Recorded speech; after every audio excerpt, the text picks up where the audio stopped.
vamos avanzando en el análisis. Saludo con gusto a la coordinadora de investigación en México de Cómo Vamos, México Cómo Vamos, Ana Berta Gutiérrez Jiménez. ¿Cómo estás, Ana Berta? Qué gusto saludarte. Hola Gabriel, qué gusto saludarte, gracias por la invitación.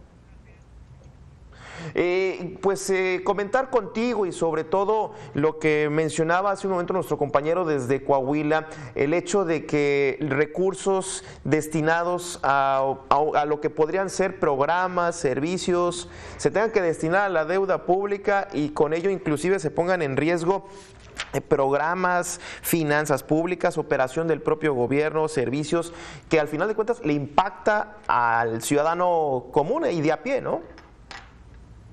Así es, y aquí hay que poner un punto adicional que es la crisis económica ocasionada y sanitaria ocasionada por el COVID, ¿no? Tenemos cifras ya bastante buenas de la deuda pública en los estados al cierre de 2019. De 2020 todavía tenemos que recibir las cuentas públicas, tenemos que procesar esos datos, entonces todavía no tenemos la imagen tan completa de lo que pasó en el último año, pero tenemos cómo entraron a la crisis, ¿no? Cómo estaban en términos de deuda antes del inicio de la crisis, y esto más allá de darnos, como comenta Víctor Hugo, el panorama de lo que van a tener que dedicar en gasto a pagar esa deuda, que también es importantísimo, nos da una imagen del espacio fiscal que tenían cada uno de los estados para hacer maniobras e implementar programas estatales a nivel estatal, más allá de lo implementado o no implementado a nivel federal.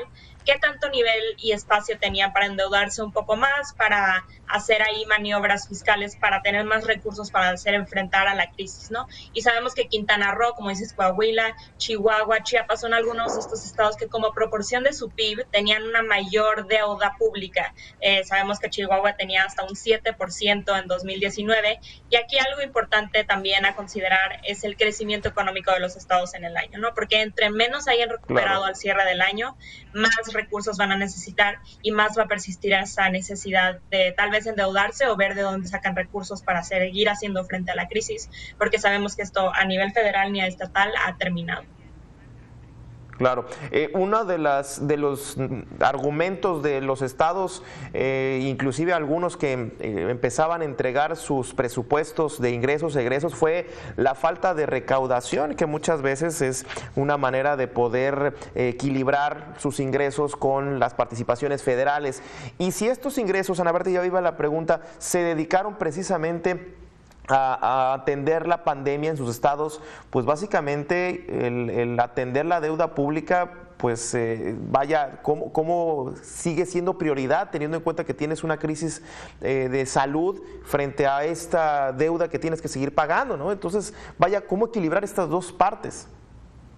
Es un equilibrio difícil y como dices, aunque obviamente la prioridad en términos humanitarios es darle apoyo a las personas, también hay que considerar que no se puede dejar de lado la situación fiscal del Estado, no se puede dejar que caigan en impago, no se puede dejar que se perjudique su posibilidad futura para adquirir más deuda o para refinanciar la deuda que ya tengan, ¿no? Entonces ahí es importante, hay muchísimas cosas, pero hacer una reactivación sana y con cuidados de la economía y buscar un control de la pandemia, porque al final del día es eso lo que ahorita está metiendo muchas tuercas en el camino y está trayendo situaciones de incertidumbre y cosas que no se podían haber previsto realmente mucho, y está afectando la capacidad de los estados de cumplir sus obligaciones fiscales. Oye, ahorita comentabas y regresando a lo que decías sobre los datos que ustedes tienen ya del 2019, de cómo iban entrando a la crisis, ¿qué datos nos puedes proporcionar, sobre todo pensando en el que ya estamos en el 2021, la crisis pues está claramente marcada, viene un proceso electoral, sigue el virus, pero ¿cuál era la realidad de las deudas en los estados en el 2019?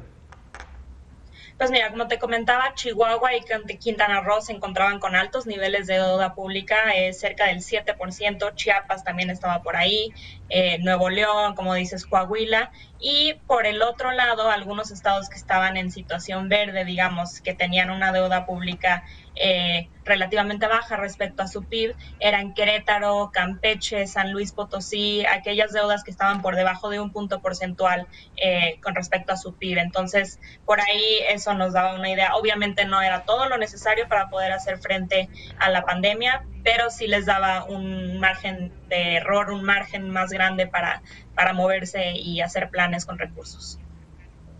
Claro, exacto. ¿Qué efecto podría tener a las finanzas, a los programas, ya hablando de los estados de manera general, teniendo en cuenta que pues quizás muchos de los planes que tenían para el 2020 pues ya quedaron suspendidos?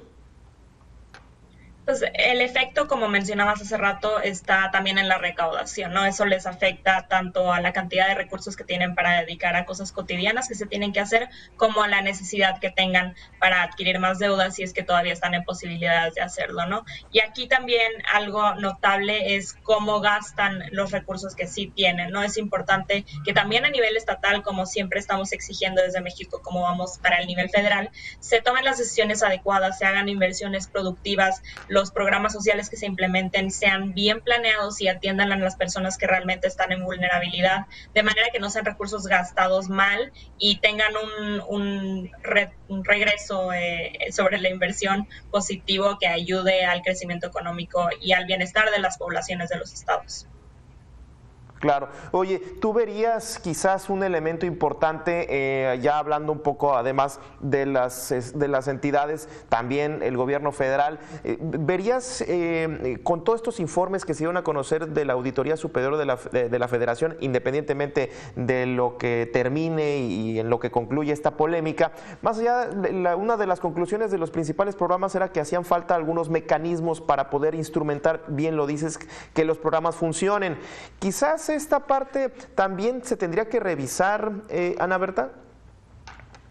Sí, definitivamente uno de los mecanismos más importantes que mencionas son las listas de información, las listas de ciudadanos que están más vulnerables y que tienen estas necesidades, porque últimamente se ha dependido, particularmente a nivel federal, del censo de bienestar que se implementó hace un par de años y que realmente metodológicamente y representativamente no tiene demasiada validez. Entonces creo que mientras no tengamos a nivel estatal estas bases y estos métodos y estas herramientas para implementar los programas sociales de manera adecuada, también es una posibilidad y es una responsabilidad que tienen los estados de también hacer lo propio y buscar mejorías para su población.